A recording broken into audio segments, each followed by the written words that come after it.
Hello, all you creators out there. I'm Saul Sunforge. This is Dungeons and Taverns. Today, I wanted to make a video on descriptive narration.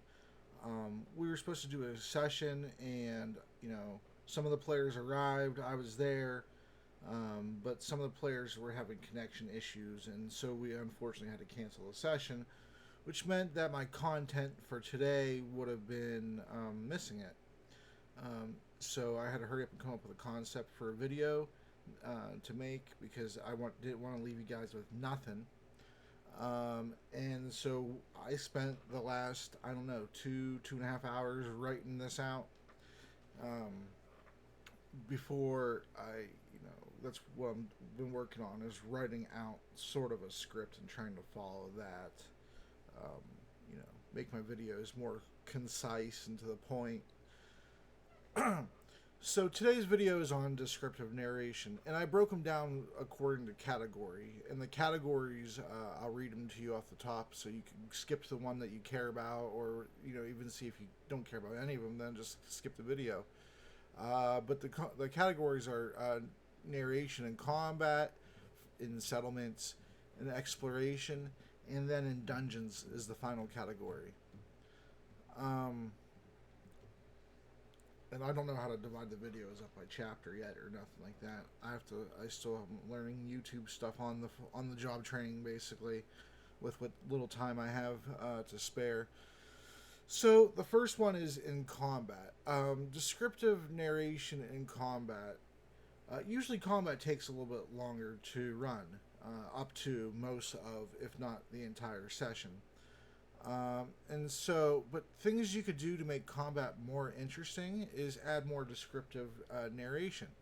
So instead of saying an attack hit or missed, or if a saving throw failed or not, like if you're avoiding a dragon's breath, for instance, you could say that the dragon blew his mighty fire breath, and the rogue, who succeeded his check, you could narrate that he narrowly dodges out of the way, or however close the check is to passing or failing is how you narrate it, according to success or failure degrees, if you do that. So instead of a hit or miss, or a made saving throw, think of the situation that the character is in. How did it hit? What did they hit with? Where did the hit land? Etc. And then you can describe the weapon damage within your description. So like bludgeoning is some type of damage that with like a hammer, a mace, your fists themselves. Those are bludgeoning damage. And let's see. A sling, a bullet from a sling also.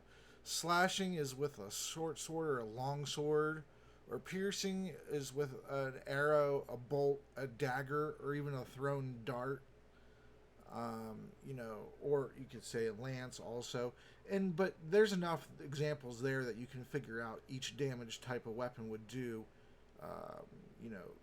Just based on those principles of those types of weapons alone. And then you don't have to use these descriptors every round for every single player, because it will get boring for the players really quick, and it will make combat take that much longer. And instead, my advice to you would be to use those descriptors on the opening round, critical hits, and then the killing blow only. And you do it on the opening round just to make sure everybody gets one, because not everybody's going to have a critical hit, and then obviously not everybody's going to have the killing blow for each combat. And so there's going to be a lot of people in that scenario who would get skipped from getting a descriptor. But if you give one in the first round to everybody, no matter what, then everybody's going to get one.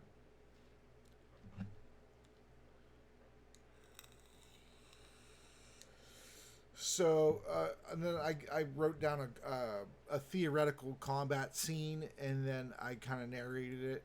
So, and I didn't use any character names. I just used classes. So, The fighter swings his sword hard, but the shifty rogue is able to duck under the weapon as the weapon clangs against the stone wall, briefly causing sparks to fly from the impact. The rogue, being fast and spotting the advantage, go because of the miss. You see what I'm saying? Because of the miss, but it's narrated into your story. So because of the miss and the sparks, the rogue spots the advantage. He goes in for the stab out to the chest of the warrior, connecting. The hit struck. He connected. The dagger sinks in with great resistance, and eventually less and less resistance, because the body, your first thrust initially, it's gonna be really hard to keep going because you reach their body, it stopped it.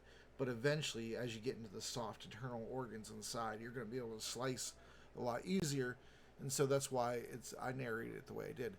So the dagger sinks in with great resistance, and eventually less and less resistance as the dagger plunges ever deeper, causing the warrior to spurt blood from his mouth, dropping to the ground, motionless as the last vestiges of life flee his body. Now, that description was very long, and that is a description that I would advise you to use only for a killing blow for the big bad evil guy, or a boss of significance. Don't use it on a skeleton or some random goblin, unless the goblin's the boss or whatever, and then he beef up his hit points and whatever. But use it.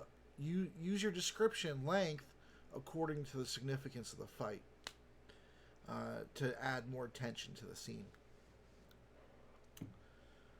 And then the second one is in settlements. Instead of having some unnamed shop with some unnamed generic NPC, consider giving the shop a name and then the NPC as well. And oftentimes the shops can be named exactly as the NPC because it might be their shop. So use unique descriptors for the buildings, like describe the color, the condition that the building is in. If everything looks neat or new or newly painted, fresh, or if it's rusted and rotten, and so these descriptors key the party into a slew of details that they can infer about the settlement based on your descriptions, from the population's demeanor, their attitudes as they're walking around. Do they look at the party, strangers, or are they nice?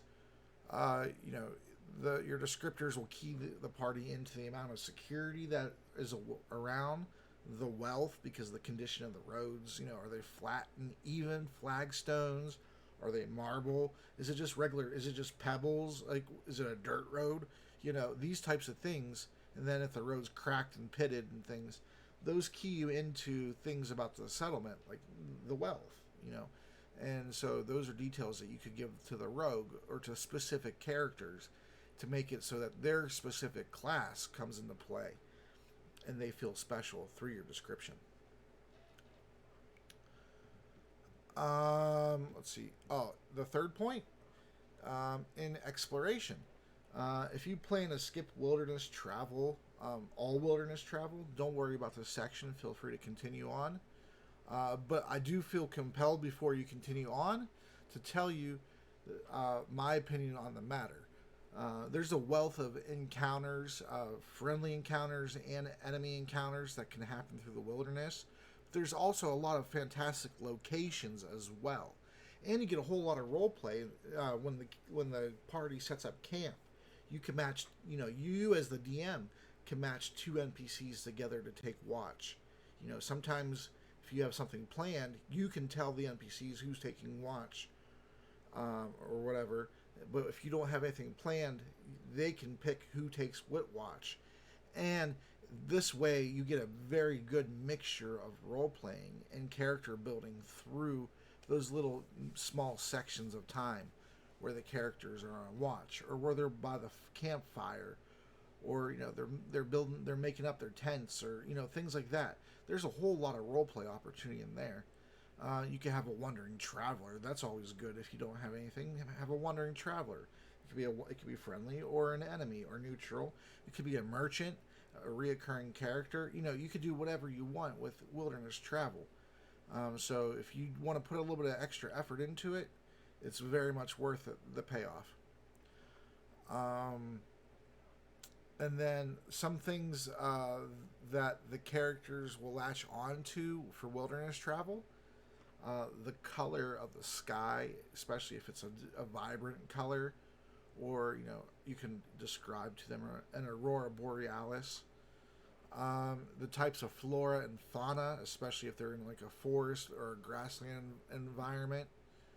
Um, and especially if to make those things knowledgeable to your herbalist for the plants, and then for the animals, make your hunter or your druid cognizant of these things.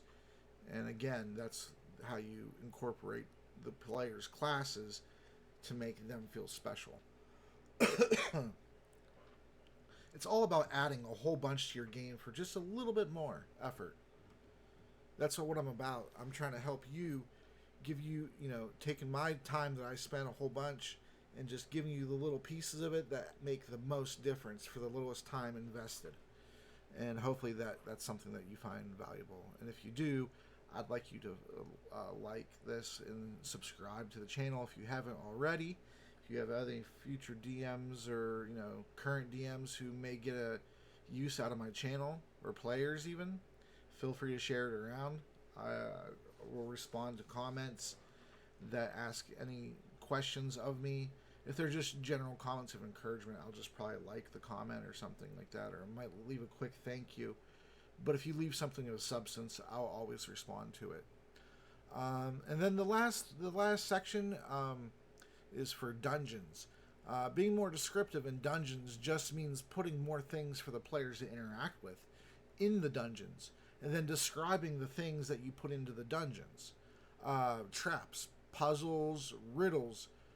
If you're creatively inclined to do those things, you could create those yourself, or there's lots of guides to help you online, or you can purchase products if you wish to make those key features in some of your campaigns, or if you eventually run more than one campaign at a time, or over time you're going to run several campaigns as the years go on.